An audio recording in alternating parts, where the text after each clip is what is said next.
halkan waa magaalada Qafji waxaanay noqonaysaa magaaladii 19aad ee aan booqasho ku tago tan iyo markii aan ka soo dhoofay magaalada Jidda.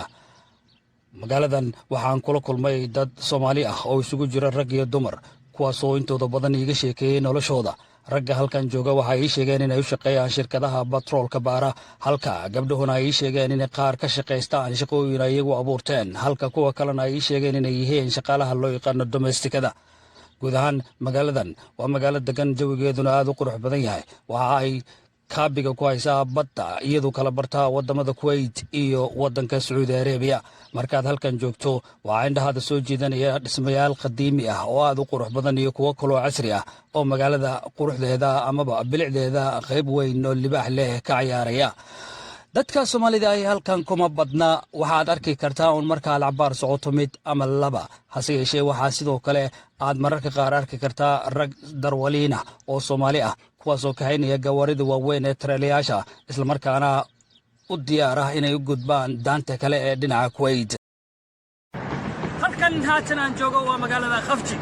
waxay ku taallaa xadka ugu dambeeya ay Sacuudigu la leeyahay wadanka Kuwait. waxyar kadib halkaa waa Korneeshka, waana badda kadib waa wadanka Kuwait. haatan waxaa ii soo dhacaya shirkadda wadanka Kuwait ee itisalaadka ee FIFA. halkan aan taaganahay waa Korneeshka, waana meeshii ugu dambaysay ee ugu dambayn aan ugu gudbi lahaa wadanka Kuwait. haddaba intii aan ku sugnaa xalay toole magaalada Rawdatul Habbaas, waxaa waagbarigii saaka ay ii suura gashay inaan la kulmo laba dhakhtar oo Soomaali Jabuutiyaan ah kuwaasoo ka howlgelayay cusbitaal gaar ah oo ku yaala magaaladaas. waxay ii sheegeen in ay halkaa mararka qaar ku soo booqdaan dad Soomaali ah oo ka yimaada magaalooyinka fogfog ee waddankan, kuwaasoo iyaga cilaaj u soo doonta.